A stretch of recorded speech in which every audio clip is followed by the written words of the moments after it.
ইসরায়েলের উপর কয়েক ঘণ্টার মধ্যেই ইরান হামলা চালাতে পারে বলে জানিয়েছেন ইসরায়েলি সরকার ও দুই মার্কিন কর্মকর্তা।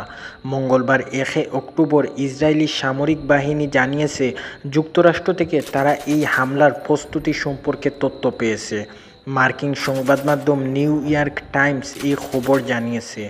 নাম প্রকাশ না করার শর্তে ৩ জন ইসরায়েলি কর্মকর্তা জানিয়েছেন, এই হামলায় ড্রোন ও ক্ষেপণাস্ত্র ব্যবহার হবে। এই মার্কিন কর্মকর্তা বলেন, এটি ব্যালিস্টিক এবং ক্ষেপণাস্ত্র হামলা হতে পারে। তবে আরেক কর্মকর্তা জানান, হামলার প্রকৃতি এখনও পরিষ্কার নয়।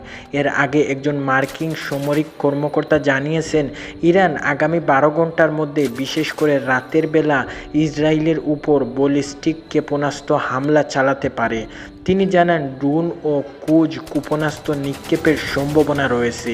এপ্রিল মাসে ইসরায়েলের ড্রোন ও ক্ষেপণাস্ত্র হামলা চালিয়েছে ইরান। ইসরায়েল ও দেশটির মিত্ররা সেই হামলায় প্রায় পুরোপুরি ব্যর্থ করেছিল। ইসরায়েলি সামরিক বাহিনী মুখপাত্র ডানিয়েল হাগারি বলেন, ইসরায়েল এখনও ইরাক থেকে কোনো আকাশ প্রতিরক্ষার হুমকির চিহ্ন করেনি, তবে আমাদের আকাশ প্রতিরক্ষা এবং যুদ্ধ বিমানগুলো যে কোনো হামলার মোকাবেলার প্রস্তুত রয়েছে। তিনি আরও বলেন, ইরান থেকে আক্রমণে হলে পরিণতি মারাত্মক হবে। এর বেশ কিছু বলছি না। এই ধরনের হামলা ইরান ও ইসরায়েলের মধ্যে পূর্ণমাত্রার যুদ্ধের ঝুঁকি বহুগুণ বাড়িয়ে তুলবে। ইতিমধ্যে মধ্যপ্রাচ্যের বিভিন্ন অঞ্চলে ছায়াযুদ্ধের মধ্য দিয়ে দুই দেশের সংঘাত চলছে। ইরান ১ দশকেরও বেশি সময় ধরে ইসরায়েলের ধ্বংস কামনা করছে। অন্যদিকে ইসরায়েল ইরানের প্রভাব খর্ব এবং তাদের পারমাণবিক ও কর্মসূচির ধ্বংস ও সরকারের পতন ঘটানোর চেষ্টা চালিয়ে যাচ্ছে ইসরায়েল। সম্প্রতি এই দুই দেশের মধ্যে সরাসরি সংঘাতের আশঙ্কা বেড়েছে, বিশেষ করে ইসরায়েলের গাজা ও লেবাননের হিজবুল্লাহ এবং ইয়েমেনের হুথি এবং বিদ্রোহীদের সঙ্গে ক্রমবর্ষ উত্তেজনার কারণে। এই উত্তেজনা আরও বাড়তে যাবে। ইসরায়েলি গত মাসে হিজবুল্লাহর নেতা হাসান নাসরাল্লাহকে হত্যা করে এবং দক্ষিণ লেবাননের হিজবুল্লাহর শক্ত ঘাঁটিতে সামরিক অভিযান চালায়। ইরান হিজবুল্লাহকে সহায়তা করার চাপে রয়েছে, তবে তারা ইসরায়েলের প্রতিশোধমূলক আক্রমণের ভয়ে তুষ্ট। তাদের আশঙ্কা, ইসরায়েলের পারমাণবিক কর্মসূচি ধ্বংস করতে পারে কিংবা শীর্ষ ইরানি নেতাদের হত্যা করতে পারে। ৩ জন ইসরায়েলি কর্মকর্তা জানিয়েছেন, ইসরায়েলের পরিকল্পিত হামলার লক্ষ্যে ৩টি সামরিক বিমান ঘাঁটি এবং তেল আবিবের উত্তরে অবস্থিত একটি গোয়েন্দা সদর দপ্তর।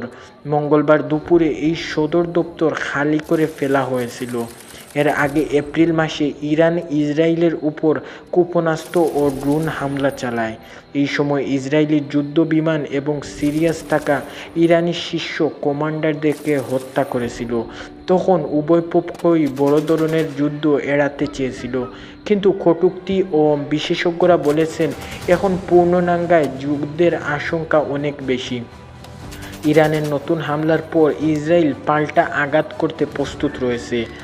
যুক্তরাষ্ট্রের নেতৃত্বে ইসরায়েল মিত্ররা এপ্রিলের হামলায় ক্ষেপণাস্ত্র ও ড্রোন প্রতিহত করতে সহায়তা করছিল, ফলে ইসরায়েলের অবকাঠামোর সীমিত ক্ষতি হয়েছিল। মধ্যপ্রাচ্যের বেড়েছে মার্কিন যুদ্ধ বিমান এবং যুক্তরাষ্ট্রের সেন্ট মার্টিন জানিয়েছেন, মধ্যপ্রাচ্যের অতিরিক্ত ৩টি যুদ্ধ বিমান এবং স্কোয়াড্রনের মাধ্যমে একটি ইতিমধ্যে পৌঁছে গেছে। পেন্টাগন সোমবার জানিয়েছেন যে তারা বিমানগুলো নতুন করে মোতায়েন করেছে। আগে থেকেই সেখানে থাকা যুদ্ধ বিমান বাইরের সঙ্গে যোগাযোগ দেবে।